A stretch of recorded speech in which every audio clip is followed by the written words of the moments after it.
good to be here. So today, like in this session, we have a great lecturer. Like I'm personally very interested in what she has to say, and I'm very curious, and I think you should be too. Marina Povitkina, standing to my right, is a postdoc researcher at the Center for Collective Action Research, University of Gothenburg here. Besides questions relating to collective action in general, she's researching on comparative environmental politics, democracy and marine resource management. So in her lecture at EuroEnviro 2019, Marina Povitkina will speak on the topic of good governance and accountability, about the challenge for democratic leaders to think in longer time frames, considering that they are constantly facing re-elections. And the problem formulation for this theme is, how can you make political leaders in your countries adopt and commit to environmental policies, think of whether any political and institutional changes are needed, and if so, which? So think about these as you listen to her. Have a great session, everyone.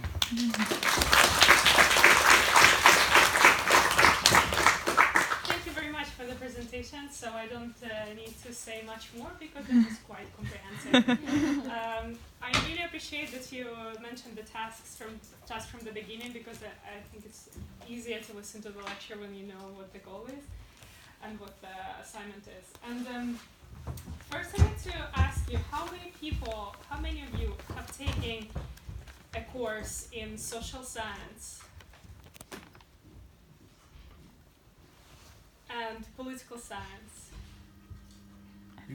Okay, so we have quite a mixed group here. Maybe those of you who have taken courses in political science will find some repetitions or some familiar terms, but I will try to be a little bit more basic for those who are not that familiar with all this terminology and all this relationship that we'll be talking about.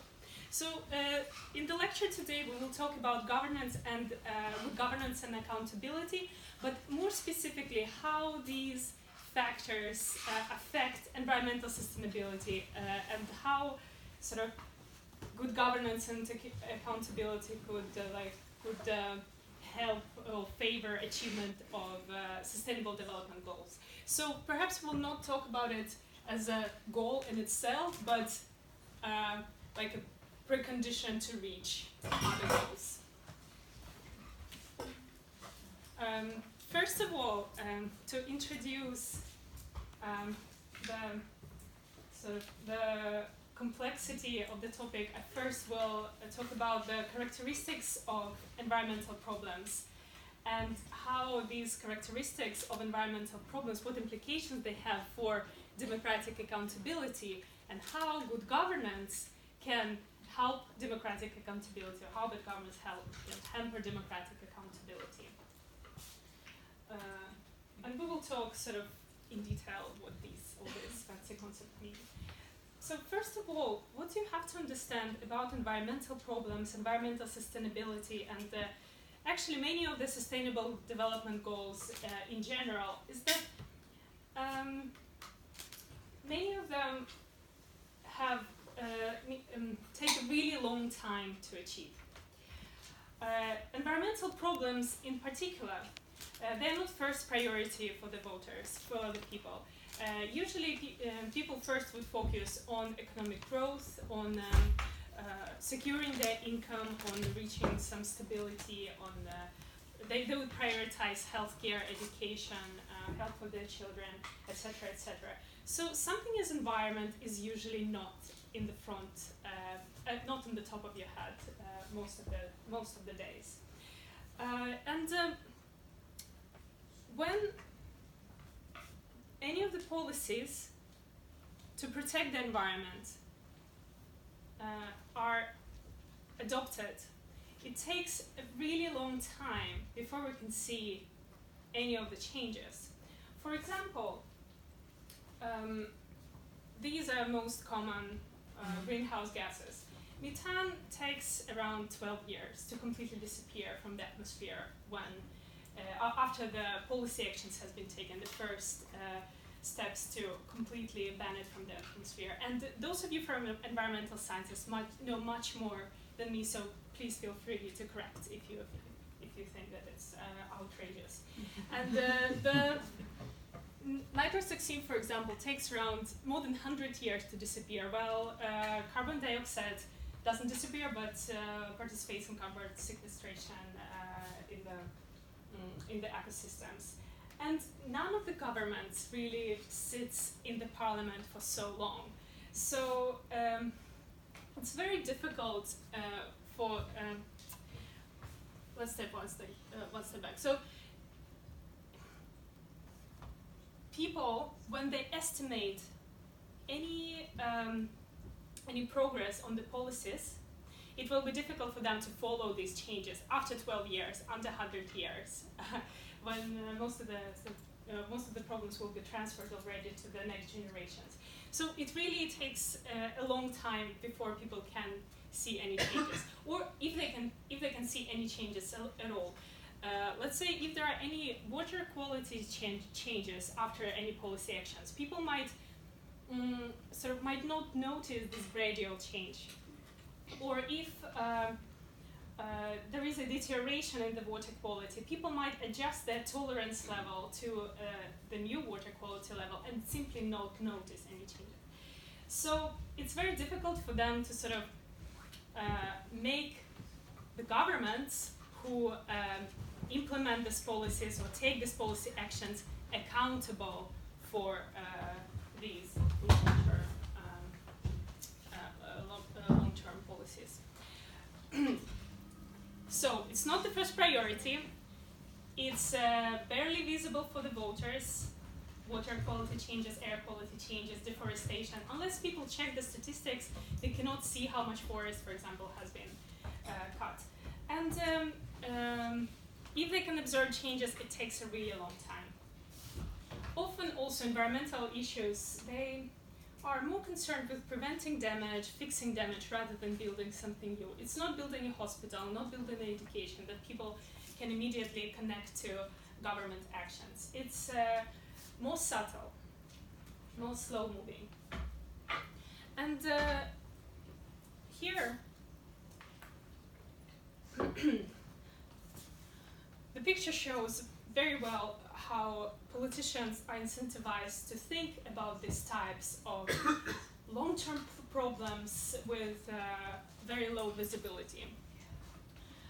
The scientist comes, for those of you who cannot see, the scientist comes to the politician and say there is an important message in the global warming report.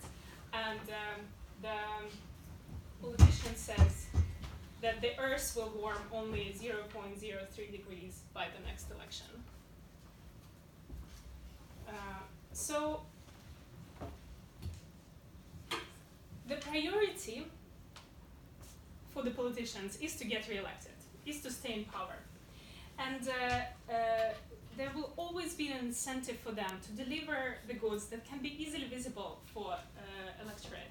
For example, building this hospital, building this education facility, so that they can immediately see then, yes, this person within the 4 years have managed to achieve this result, so that they could, in the next election, evaluate the performance of this actor and vote or not vote for them.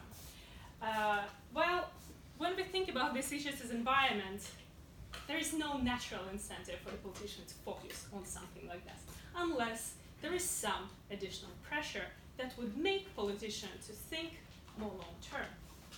So, commitment to, basically, solution to environmental problems requires first commitments to solve the problems, and second, some sort of system that would secure implementation of these sort of environmental policies over the long period of time against the short-term incentives of the politicians to deliver highly visible goods quickly. And what do we mean when we talk about the system? It's usually a number of characteristics of the country, sort of political characteristics of countries that make countries perform a certain way, or like help countries go on a certain path, or prevent them from going a certain path. First of all, it's how the country is ruled. Is it the rule of the people, sort of democracy, where people have the power to select their leaders? or it's authoritarian rule where one powerful person, together, often together with his or her support elite, would decide everything regardless of what the people think. What do you think? Democracy or authoritarian rule would be better for environmental protection? Authoritarian. Democracy. Depends on the authoritarian government. Yeah. Yeah. You're right. Yeah. Yeah, like authoritarian is technically more efficient in the sense that if there's a leader who wants to put these policies, he can do them very, very quickly, but it's just not ethical. Yeah. But the authoritarian rule isn't accountable to anyone or give just to a small elite, so it has no incentive to protect the environment. Exactly. So we talked about this. We talked about the issues of long time horizons, and it seems like the autocrat, which stays in power basically forever, and then his or her children stays in power forever, often, or the close elite, then it seems like they would have more incentive to commit to environmental problems, but it's often not the case. The only successful authoritarian regime for environmental protection is Singapore, and it's quite an exception from all rules. So first of all, right, it depends on the authoritarian regime, what sort of other characteristics of the political system that shape how this authoritarian regime works. But also important to keep in mind that it is democracies that are accountable to the larger group of people. They're accountable to the populace and the preferences of the people that select the leaders. In authoritarian regime, the leader would only be accountable to the narrow group of supporters.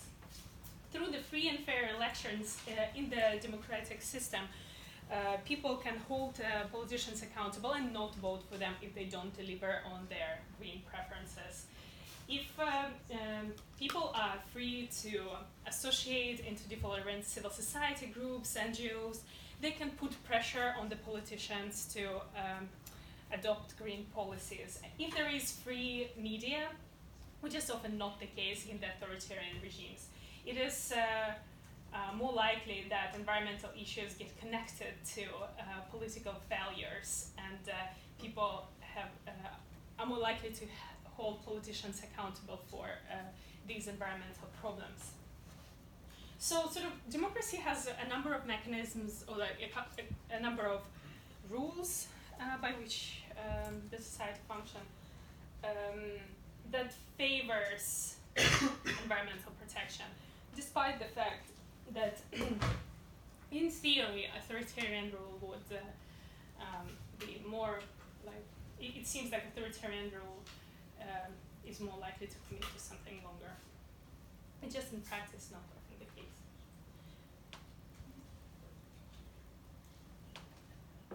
Accountability is basically the obligation of public officials to inform about their decisions and actions, explain them. It's sort of acknowledgement of responsibility for their actions. It's obligations to inform and justify the decisions, and usually to those who will be affected by these decisions. So in democracy, it is the electorate, it is people for whom the environmental policies are made, and or any policies are made. And then in authoritarian regimes, it's usually the elite. It is also worth noting that to please the elite, authoritarian leaders don't need that much. They can adopt policies that favor these elite members. It could be like sharing wealth, gain from corruption, etc. But in democratic regimes, it is more leaders need to get support from larger group of population, so they need to provide something called public goods, like education, healthcare. They need to deliver so that the broader masses were reached by their policies. And environment is one of these issues that can reach to the broader masses and help the leaders in democracies gain support. problem is that these democratic rules of the game, the accountability of is not the democratic rules of the game usually only shape how the political decisions in the system are made. But the accountability of Democrats, of the democratic leaders, is not guaranteed by the democratic system alone. So there should be sort of a set of political institutions that favors also the implementation of policies, the delivery of results, which would favor the democratic accountability of leaders to their voters. I took a citation from Huntington, The Clash of Civilization, which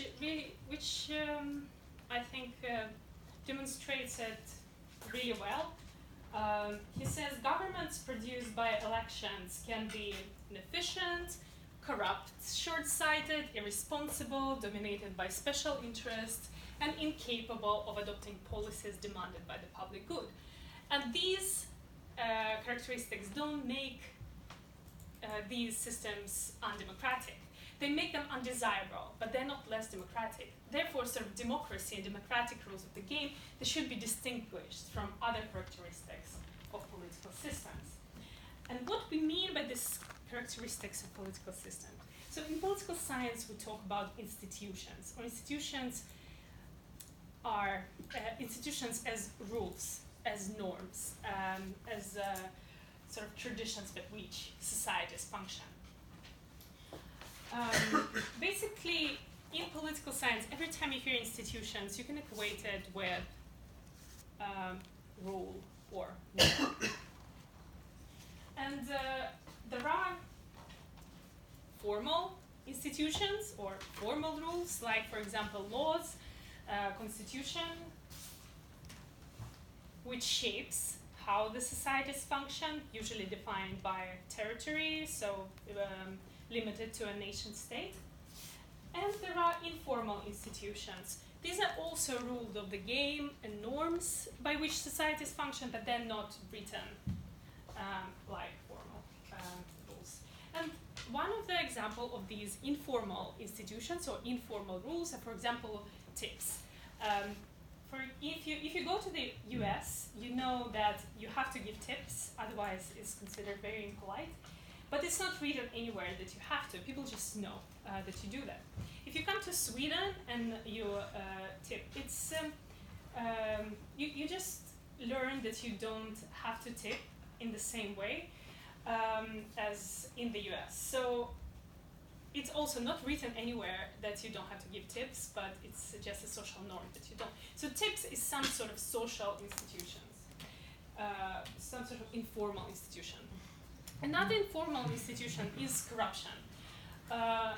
It's not written anywhere that you have to give a bribe to get certain services within the society. But everyone knows that in order to achieve something, you do have to do that. So you could classify the corruption as an informal institution or informal rule by which society functions. These institutions, these rules, norms by which society function, they shape the behavior of people, of individuals and actors who are functioning, who are operating under their influence. Usually these institutions are bound to some territories like nation states. So we could say that people who are within certain territory, within certain nation states, they expect other people to behave certain way. So this institution, the rules of the game, they lower the uncertainty in human interaction, so that they stimulate the long-term thinking. They, like, if people know how others would behave, they could make predictions, or like they can plan their behavior over a long period of time. Are there any questions?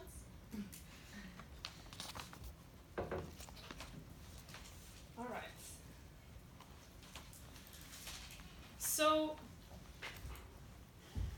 we talk about democracy, authoritarian rule, we also talk about a set of political institutions, like elections is an institution, free media is also an institution, freedom to organize, this is also the way the society functions, these are also rules. But these are the rules, these are the institutions that shape mostly how the preferences for certain policies gets aggregated through voting on the political agenda.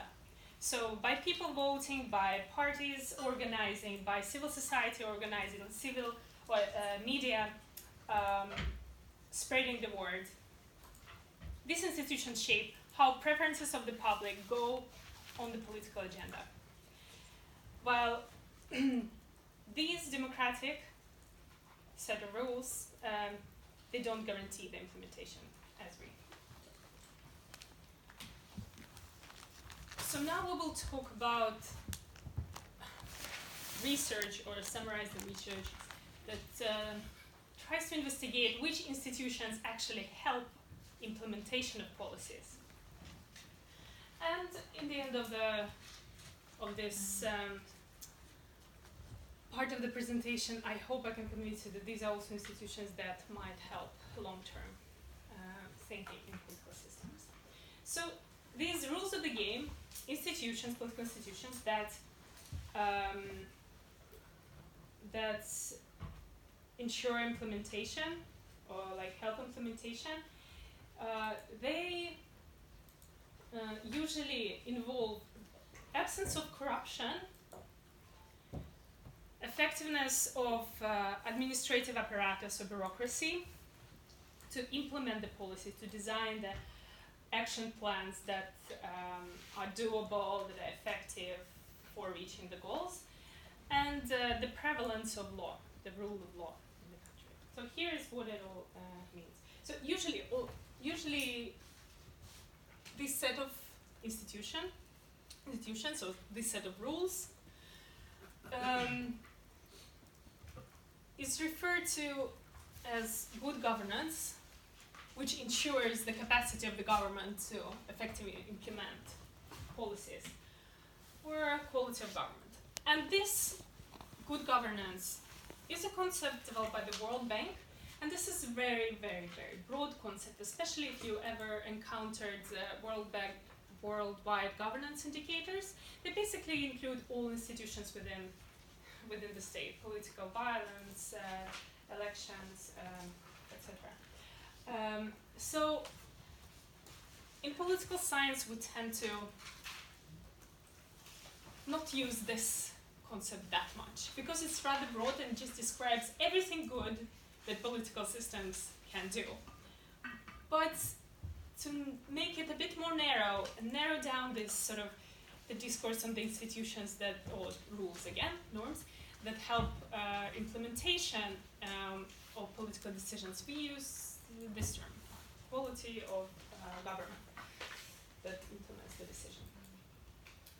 And in a moment we'll just go through these three concepts in a bit more detail, and how these institutions, rules, can affect the environment and environmental sustainability. So corruption happens on two levels. First of all, it's grand corruption, which is corruption on the political level, where politicians and other influential decision makers can get influenced by special interests. And these special interests would affect decision making in their favor, instead of the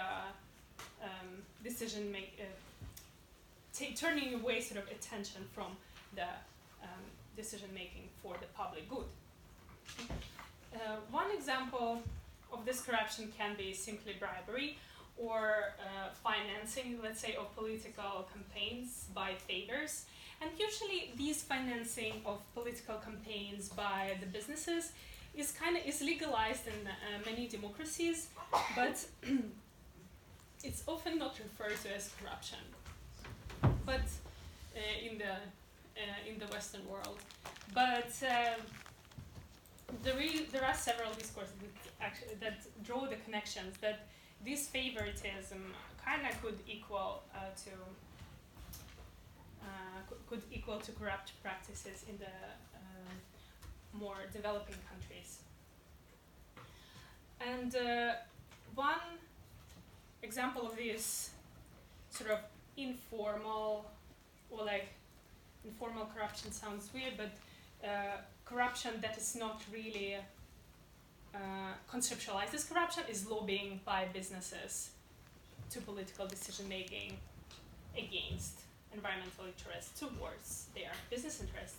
I just would like to provide an example. Recently, a colleague of mine and we went to Moldova to investigate water quality, implementation of water quality reform there. And what we found is that there is a water quality law in Moldova that prescribes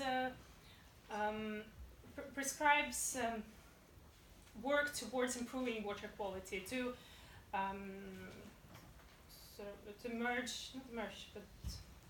make the water laws in the country more compatible to European Union's Water Framework Directive. So this water quality law prescribes the cleaning of water sources so that it could get into drinking water, clean drinking water.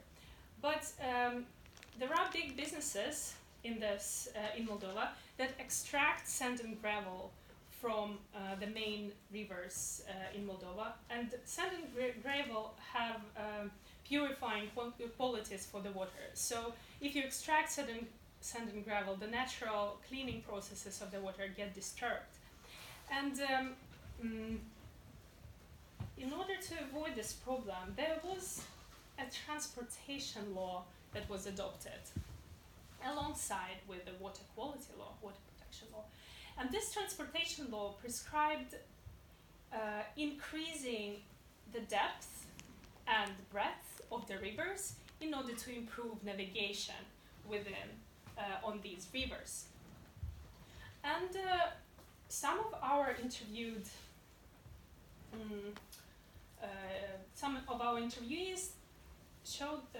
told that these rivers, no matter how deep you dig, how wide you dig, they're not suitable for navigation. There's simply not enough water. So it was clear that this transportation law was simply a leeway for this business interest to avoid punishment according to this water law. So this is sort of one way through which grand corruption could manifest itself in the political system. Maybe it's not directly bribery, but it's still some sort of favoritism in this way to avoid the laws. So this is grand corruption. Petty corruption is more on the bureaucrat level.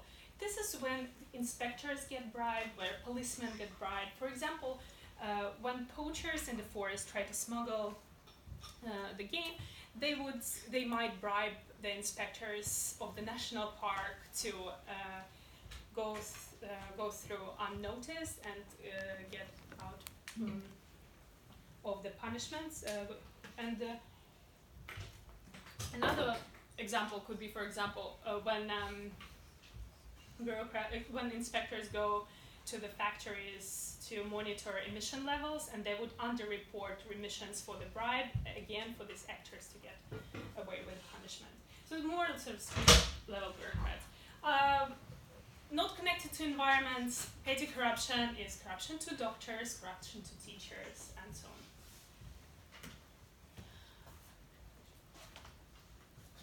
Corruption can have many forms. It is, as we sort of already started mentioning now, it is bribery, simple exchange of money for favors. It is favoritism, providing favors to certain groups, certain interests. It is patronage, providing protection to certain individuals for some reasons. It is. It can have many forms, And it is sort of, corruption is more of an umbrella concept for many processes within societies. If you're interested in this issue, feel free to email me. I can recommend you articles on what corruption is and like what it can entail, what forms it can take, and I could also recommend research on corruption and environment, in-depth qualitative case studies or more quantitative investigating the patterns in the world. But the summary from all this research is that corruption has a negative impact on environmental sustainability, and this is because it disrupts coercive capacity of the state. So the state cannot implement the laws because of the corruption, because the flaw in the enforcement system, for example, the inspectors. Yeah. What does hampers policy making mean? It means disruption, disturbance, so like doesn't let the policy be implemented, basically. Then, you mean this? We'll come in a second. So, disrupts coercive capacity in the state through disrupting enforcement. Then, it also disrupts extractive capacity of the state. The state, as you know, has the power to collect resources from the population by collecting taxes. If there is corruption in place in the form of, for example, embezzlement, this is the term that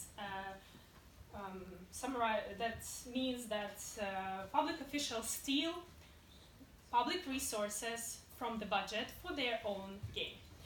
So if these taxes from the people get stolen by the politicians, by the people in power, these resources get diverted from policy implementation to their own private need. So the extractive capacity to take taxes is disrupted. So the process of taxes, budget, policy implementation gets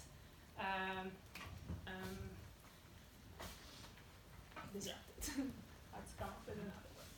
Then it is also the fact that if people think that businesses and other people can bribe their way out of paying taxes, it's unlikely that they will pay taxes as well. It's likely they will also find ways to avoid tax paying. So this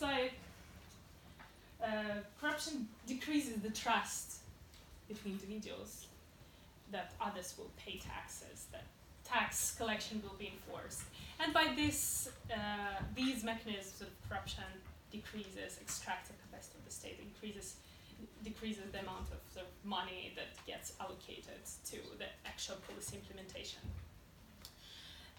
Also, through these grand corruption, policy making gets also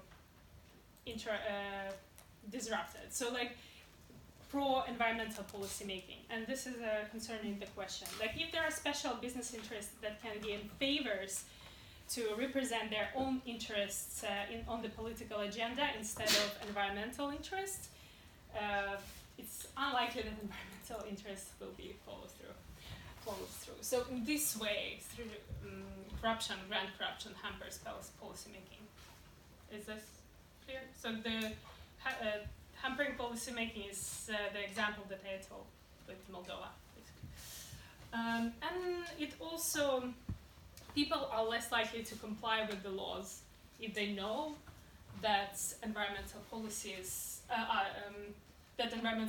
not enforced. Again, if inspectors can be bribed, it's unlikely that people would comply voluntarily if they know that everybody gets away with it,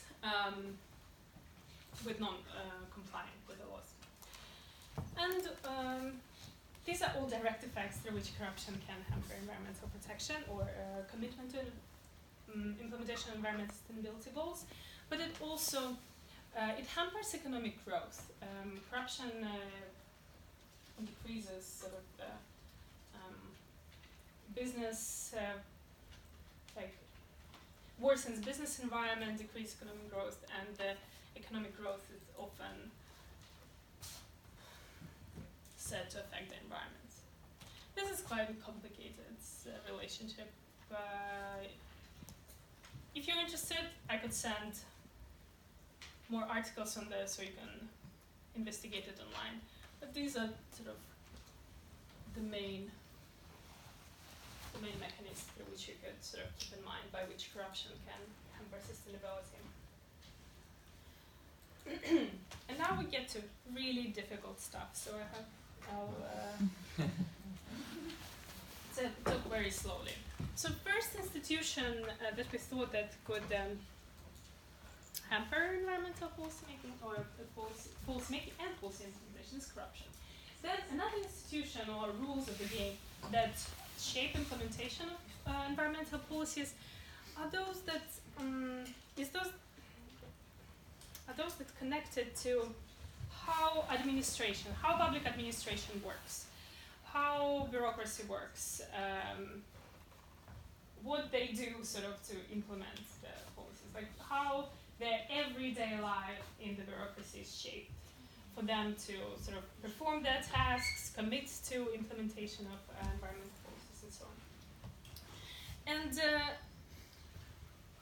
one of the rules that is known to shape the performance of bureaucracies, performance of administrative apparatus, is the rules by which people are employed in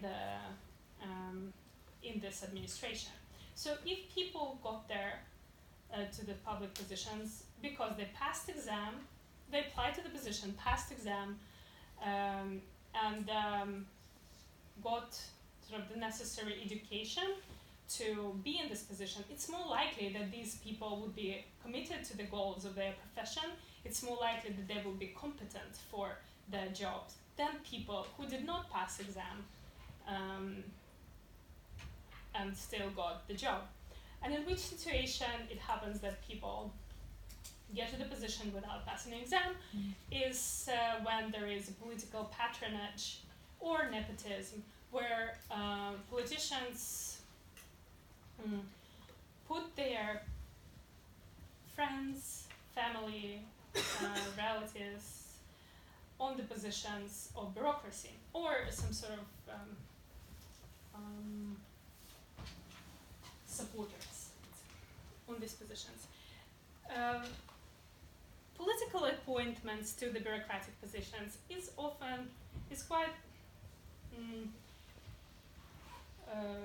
quite widespread practice in the modern democracies.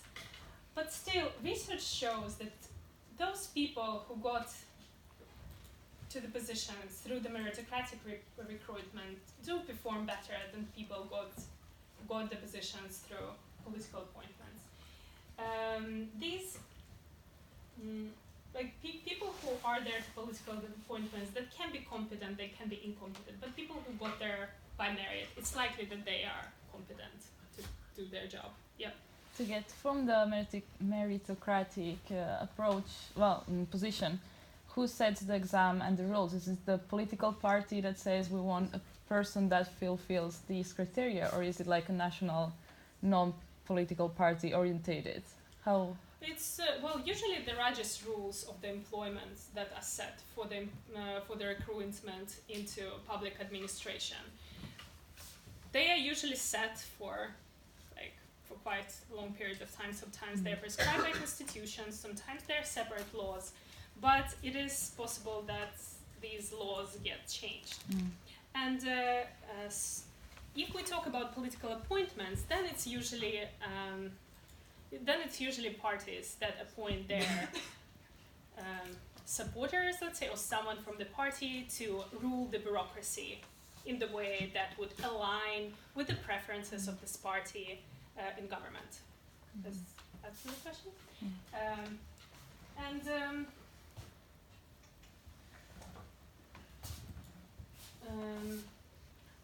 Yes. Are there any more questions regarding this meritocratic recruitment? So, other rules that shape how people motivate their performance, sort of like how people are motivated in their positions, is their employment conditions. Is their salary level, of course, and predictability in their career. If people one second. If people who are employed in this in the public administration know that they can stay in their position despite there is a change in political leadership, it's more likely that they will be committed to their tasks within the bureaucracy. When people that are appointed by the politicians head the ministries, head the agencies and the administrative apparatus, they know that when political leadership changes, if another party comes to power or another party dominates in the parliament, depending on the political system in the state, they might lose their job. So what kind of incentive they would have then? They would have incentive to please their connection in the government, in the parties, and to maximize their gain from their time in office. And if the system is corrupt to add up, it's likely that they will also engage in corruption because they're in the position, they know that they're in position for a short period of time. So predictability in the career increases the motivation of people who are employed in the bureaucracy to commit to policies. And this is especially helpful for our environmental sustainability policies and sustainable development goals, because we know that it takes a long time to implement these policies. So if people know that they stay in the bureaucracy for a long period of time, that they're secure, they're employed there by merit, they're competent in their duties, they know what to do, it's more likely that they will do their job well, and that they will the implementation, these action plans, would be more long-term than if there are political appointees in this position. So this bureaucracy that can overlive the politicians, it can be some sort of buffer against environmental policy change when politicians change. Are there any questions? This is really difficult stuff. Yeah. How do you have any opinions or research about how, what's the word? When, I just had it. Can you write down? When in a workplace you've got unions, there we go. Yeah.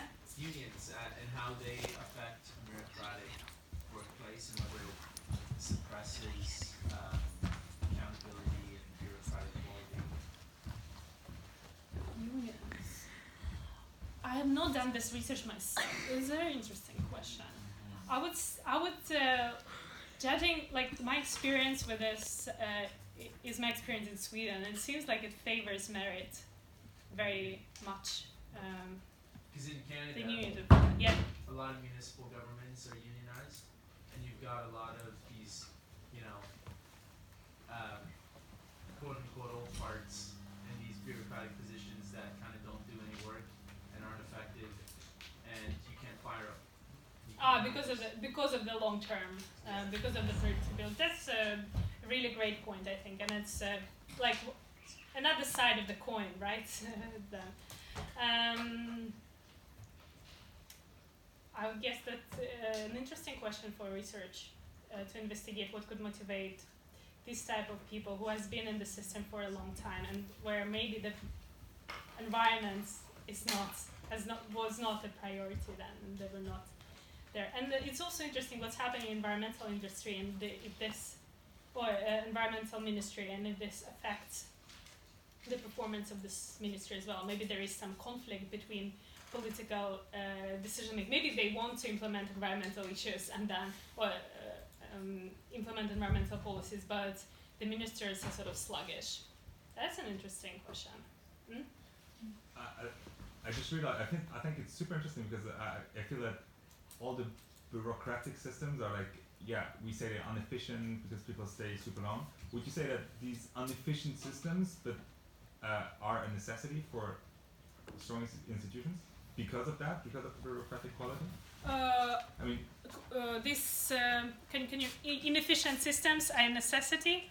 I mean, often we say that a government is not as good in, or government, a government is worse at doing the same job than the private sector, because it's not that efficient.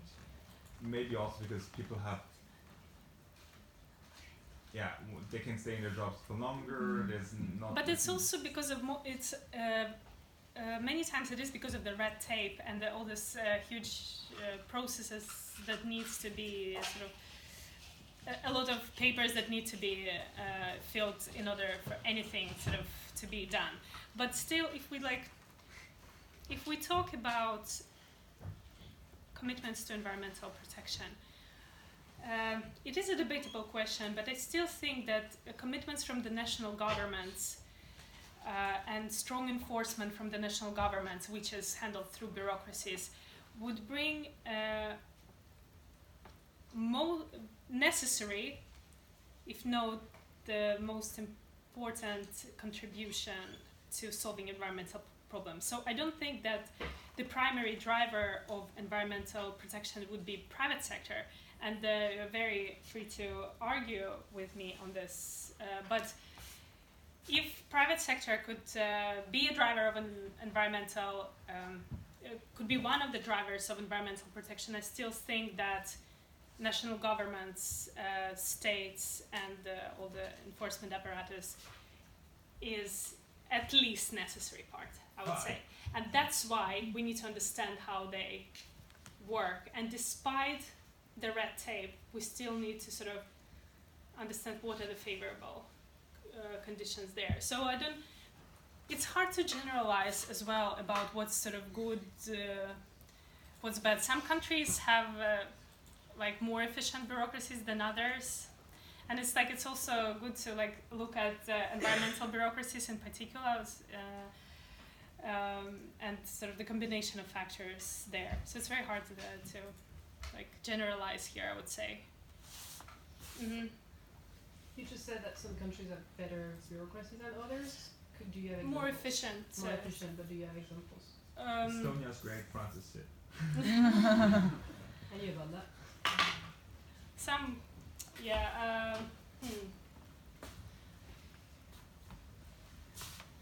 It's hard to say as well. What could be a case, it's one of the best practices we could look at?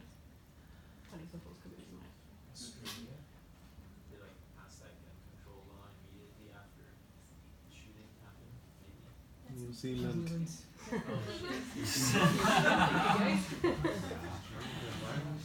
Those are tests.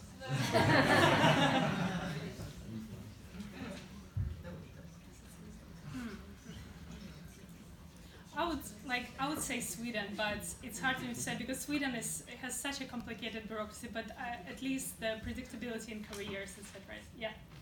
I think, isn't there a conflict between bureaucratic quality and accountability though? Because you want some barriers for bureaucratic quality in order to keep people accountable, so people can't just do whatever they want as quickly as they want.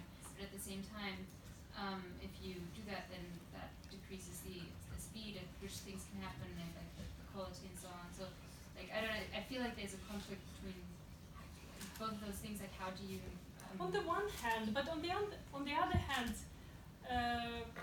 it favors accountability if things can be done, and it hampers accountability if things cannot be done. And it also depends on how quickly, of course, things be done, and depending on which things as well. Maybe you can build a hospital rather quickly, but build a park rather quickly, but it'd be more difficult to make a reform in the education system quickly, or commit to change water quality quickly.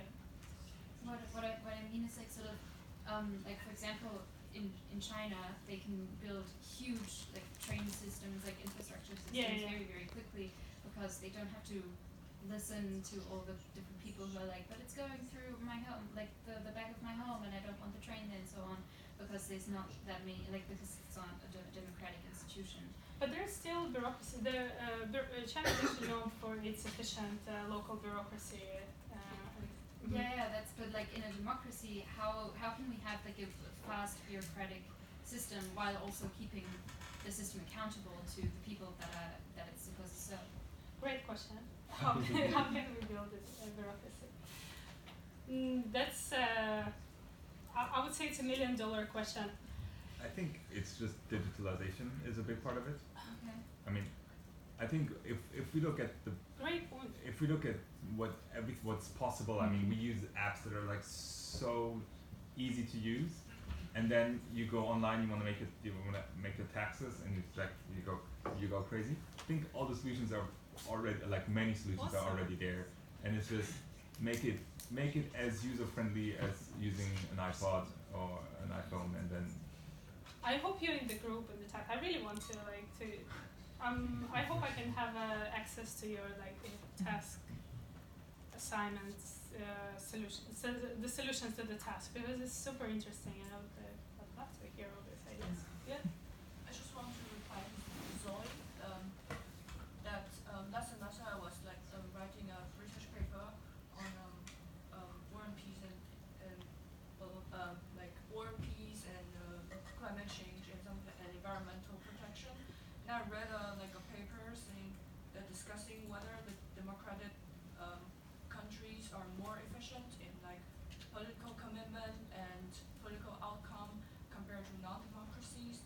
And then there's a point that it makes is it's true that in China they have strong government and they can implement policies very quickly, and in non-democracy, so the paper just says that it's true because democratic countries have to listen to the opinions of the people, so it can take longer time to have the awareness of the people, and then further the politicians know about this problem, and then start to push this policy and then implement it. So it is, I think in general it will take longer time for democratic countries to implement things that really based on people's opinions. Yeah, I do think so. It's a common. It's let me present you another side of the course. So if bureaucrats stay in power longer, it's also they accumulate knowledge, and it's this knowledge is also necessary for the successful implementations of very complex problems. But if bureaucrats change with each political change, it's likely that there will be a loss of institutional memory. Person comes in, they implement they adopt new action plan, they start making new reforms, etc., etc. So this loss of institutional memory is detrimental to environmental long-term commitments to long-term implementations, such as the one that environmental policies require. But the other side of the coin again, there could be people who stay there for a long time. They just don't embrace environmental policy or not as committed to them. Connected to the points that have been mentioned, I think it's interesting to see that when you have a bureaucracy in a certain country or just any country, you don't have, compared to private companies, you don't have competition. So you have just this one system. So no matter how they work and what they do, there's either private companies who could do the same, but maybe they cannot do the same because it's just the state doing it. So then it's just them. So they have full power in a way, so they can work as slow or as inefficient or maybe very efficient as they want to. So I think that's interesting to keep in mind the point that has been mentioned. Yeah, that's it's going very slow, and we have apps today, as you said, that work very efficient, but they have to try very hard to do something that we buy or produce something that we buy, but the government, I mean, they need votes, but if we don't, like, if I vote, I don't vote for like the bureaucratic system kind of. I No. vote maybe for people at the end, like deciding for some Exactly, directions, but but not for the process. But it's process always itself. behind the scene, exactly. So like it's the government needs the bureaucracy to implement any decisions that they do, or outsource it to private sector. Yes. I'm a bit lost to say. It's a lot of new. Yeah. Well, I don't know. I'm just gonna say the things maybe Yeah. you can help me. Okay. I work at the in the office of the Swiss Parliament, and for me, everything is going so slow. Like especially because people are staying so long in the same place. And on the other hand, yeah, I mean we are a democracy. Yeah. Yeah, I don't know. What do you think? So do you think if people change faster, they would have different incentives? If they At least things would move, like especially concerning climate change, I don't think we are very much forward in this one. So maybe I can say. Yeah, Like, we can see the vote for women that happened in 1971 is a good example. Right. It's hard to say, to be honest. Like these one cases is one thing, but the research shows that people who stay longer actually before, like countries where there are long-term incentives, do perform better in delivering services to people, delivering public goods. So perhaps no matter how attractive the quick turnover is, it seems like comparing it to long-term employment does show that long-term employment actually overweigh, like have on average better, like countries with that have on average better results. The research on that is, for example, by Carl Dustrom and Victor Lepente, who wrote a book about it called Organizing Divide. And yes. So I mean, like, we all live in a democracy, and I was wondering, like, how can we as citizens, not necessarily as participants and like as bureaucrats, but as citizens, improve good governance and hold our government accountable? I think it's good to monitor what's going on there. Like sometimes we tend to overlook, as been said, on what's going on in the bureaucracy, what they're doing, how the implementation process is done. But sometimes sort of it could, like, if the conscious voter would evaluate the performance of bureaucracies through their website, through their programs, and disagree.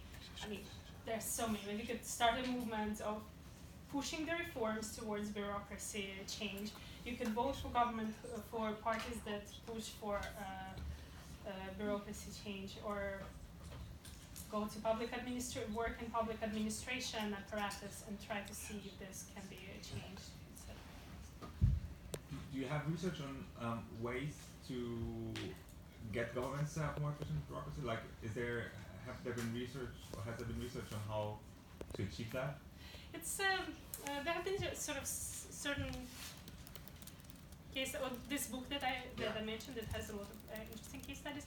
The reforms, let's say in Georgia, when they fired the entire police force and got the completely new people, new mindsets, new sort of employment by merit, one of the classic examples of how this sort of bureaucratic recruitment could work.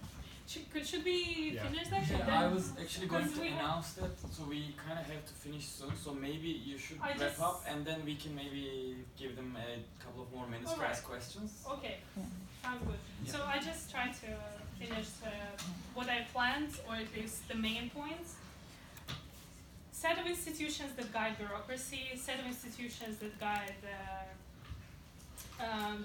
how societies function, like corruption. And then there is another sort of set of institutions that's favorable, that can be favorable for environmental, for implementation of policies. This is a rule of law. The notion that law is above all. Even above people who can change this law. So it usually implies fair legal frameworks, independent judiciary, again, absence of political appointments to courts, to the judicial positions, and also this sort of perception, like in this picture, that law is really sort of above any above anything, basically. It's not only strength of law. So it's sometimes not very relevant to talk about rule of law in the authoritarian systems, because in a authoritarian system there can be strong laws, but it's very unlikely the judiciary will be independent if the ruler wishes to impose their will on the judicial process. But it's more relevant for democracies where there is an oversight over politicians from the judiciary. And I just, before I finish, I just wanted to show you this graph, which plots countries in the world according to democracy and quality of government index. And it shows, basically here, is the scale of democracy, where 10 are democracies, 0 are authoritarian regimes, and there's a scale in between. Quality of government is an aggregation of these factors that we talked about, where 0 is low quality of government, 10 is high quality of government. And what this graph showed is that some of the authoritarian regimes actually seem to score better on quality of government than some of the democracies. So it's indeed relevant to think about these two sets of political institutions as separate, interacting between each other. Yeah, they both sort of influence each other, and but still separate. And what connects them is actually the democratic accountability, as the set of conditions that defines quality of government often help democratic leaders to achieve their reforms and help democratic accountability. And that's pretty much it, basically, for me. Just to summarize, quality of government, good institutions, affect implementation of long-term policies, as we sort of mentioned. In terms of rule of law, one thing is that it helps the environmental policies to stay in place against, or environmental laws to stay in place against the grants, against the interests against the environment. Against interest against the environment, for example, from business interests. Again, as in the example of Moldova. So all these corruption we discussed and bureaucratic quality we discussed. So all these set of institutions help implementation of long-term policies, but it also, all this set of institutions affect decision-making and favors commitment to long-term policies. In the corruption case, because of the lack of grant corruption or absence of grant corruption, commitment to long-term policy with the rule of law, and commitment to long-term goals in the bureaucracy. So implementation, decision-making, and this way it also helps accountability. Okay, this was so this.